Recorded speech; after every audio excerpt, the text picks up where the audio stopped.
Morning, Mr. Farage. Good morning. Thank you for doing this interview. Croatia, as you know, is joining the European Union in a couple of days, and we're talking to a lot of people here in Brussels, trying to find out what does it mean for them. What does it mean for you? Well, I think the most important thing to remember is what it means for Croatian politicians and Croatian bureaucrats. And for them, it's fantastic. It's one of the best things that's ever happened. It's like winning the lottery. They're all going to become millionaires. Isn't it wonderful? Isn't it great? 800 years, Croats have sought independence, and after just a few years of having independence, your political class has sold out the nation so they can all become rich men. That's what it really means. But ever since independence, different Croatian governments won the elections on a political platform of leading Croatia into the EU. Are we still wrong? Are we wrong for still wanting this? Well, I tell you what I've seen with a lot of states that since 1990 became free independent states. I'm thinking of the Baltic states, and I'm thinking of parts of Eastern Europe, and obviously parts of the former Yugoslavia.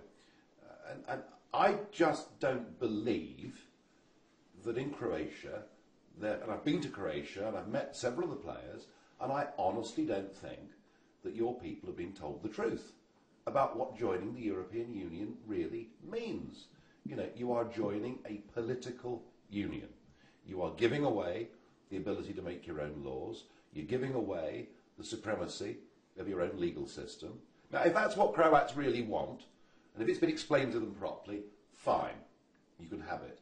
But the experience of the European project for over 20 other countries is we all get lulled into joining, believing it's about trade, believing it's about prosperity, believing that as small countries will have a bigger voice globally and everything else. And as I say, I looked at the Croatian referendum campaign and I did not see a proper debate going on because all the vested interests, big business, big media, big politics and big bureaucracy, it was in the interest of all of those people to join the EU.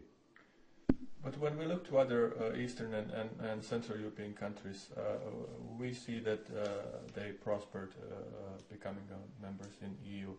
I know it's a different time now, and some people are saying that Croatia joining EU in 2013 is like coming to a party at 3 a.m. when the music stops and all the drink is gone. Well, there's some truth in that, because the other thing, of course, is that you're not just joining the European Union, you're also committing at some point to joining the euro. Now, I do accept your 3 a.m.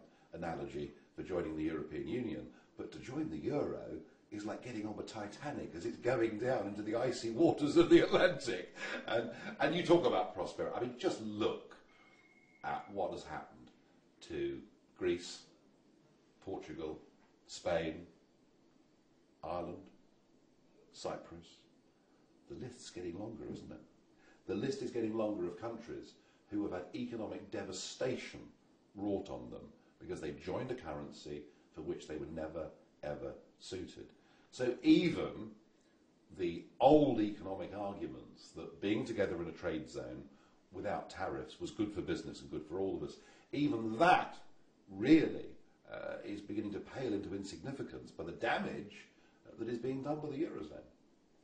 Croatia is in a specific situation that it always leaned on a strong currency, whether it was Deutschmark or Euro, so it's kind of already connected, whether inside European Union or outside, and inside of Eurozone or outside. It feels the consequences of the events in Eurozone. So, but we all do. We all do.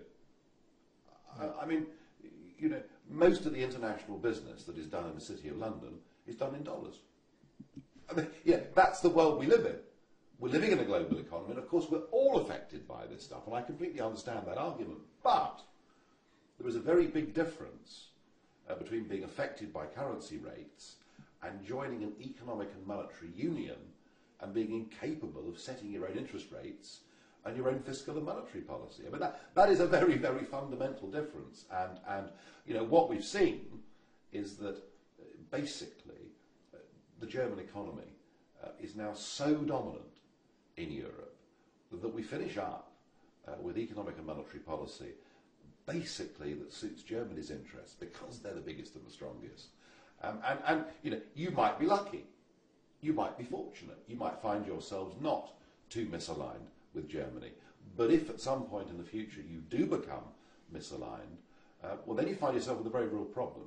You know, being trapped inside an economic system for which nobody has planned an escape. If you came from a country that for sure would be a net contributor in the European Union, would you still be against the membership of such a country in the European Union, or would you be paid off for you personally and your citizens? This is about more than money. This is about more than what we put in and what we get out. Really, the big argument here is democracy. Do we want to live in free, democratic states? Do we want to have the ability to hire and fire the people that make the big decisions that affect our lives? And you cannot be an independent, democratic state and a member of this European Union. And the real power that is vested here in Brussels is with people who are not elected.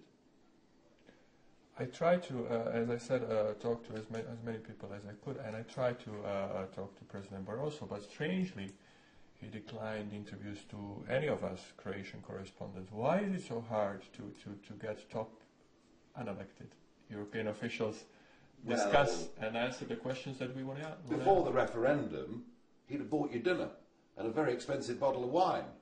But now you're in, you're irrelevant. You're irrelevant. You joined the empire. Barroso himself called it an empire.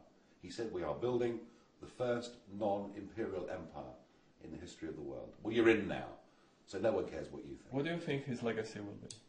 Barroso's legacy. Barroso will have presided for 10 years over Europe going backwards economically, over the growth of civil disobedience and violence on many of the Mediterranean streets. He will have presided over the growth of a neo-Nazi party in Greece, who will get people elected here probably next year. And he will see his own country of Portugal left in economic ruin. It's not a very good 10 years.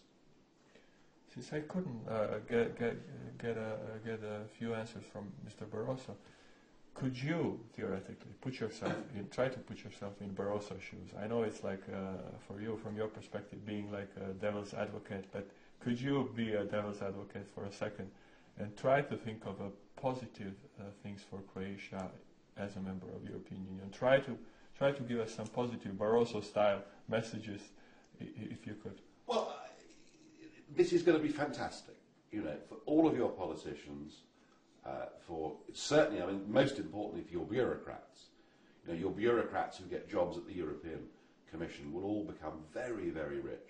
So there are many thousands of Croatian people who will benefit hugely. That's the best positive I can give you. And one more question for the end. What do you think will happen with the rest of the European Union if UK actually votes and decides on leaving the Union? Well, I think that the United Kingdom is saying we don't want to be part of political union, and this is the point. You know, I'm not anti-Europe at all. I want, you know, your country and mine to be together in a trade bloc. Let's be cooperative. Let's be good neighbours in Europe. But if the British people vote to leave political union, and we re-establish a sensible trade relationship, then I think the effect will be that lots of other countries will want to follow, and that'll be the end of this project. Good. But it leads us to a question. I mean, to its admirers, the European Union is the only thing that stands between its member states and the old perils of chauvinism, nationalism, war. Don't you think that such an end to Europe as we knew it would lead to instability in this? Isn't this the same theory that we had at the creation of Yugoslavia? Isn't it what you've just put to me, that if you take different constituent states and you put them all together in one, give them one name, one flag, one anthem and one currency, and it'll be peace forever? Well, it held together for a bit in Yugoslavia, but the end wasn't very pretty for anybody. And we're doing exactly the same thing here. And the idea that we are getting rid of nationalism couldn't be further from the truth. And one of the things that you'll see when you join this outfit next week is you will see the European flag and the European anthem playing and people standing ramrod to attention. This is a new nationalism. It's Euro-nationalism. It is fanatical. It couldn't care less what its member states think. And I genuinely believe that this is a mistaken and now really quite dangerous project. Although Yugoslavia analogy, I've heard it before, but it isn't quite true. I mean, in Yugoslavia, if we were having such a discussion, and I was coming from a media, Yugoslav media, and talking to you, I mean, somewhere in the Yugoslav capital, there would be a hit squad planning, sitting in a small office planning. You know, I mean, it was much more undemocratic country than European Union is. In European Union, we have a freedom of speech and the human rights, and I mean, there are no bureaucrats plotting to kill us because we had this discussion. Maybe there are bureaucrats plotting to. I've been an opposing voice in this Parliament, you know, particularly since 2004, because I take a different view on the European project. I've been called mentally ill. I've been equated with Hitler. I mean, every form of abuse that could be thrown has been thrown at me. And when I answer back by saying that the European President, Mr. Van Rompuy, has the charisma of a damp rag and the appearance of a low-grade bank clerk, which was really a fairly humorous minor insult, I get fined €3,000. So I'm not so sure, actually, that freedom of speech is as alive and well as you think it is. You're quite right. There isn't, at the moment, some appalling Secret Service shooting people, and you know these things aren't happening. But the democratic will of tens of millions of people across this continent has been overridden again and again and again. The French said no in 2005 to a European constitution.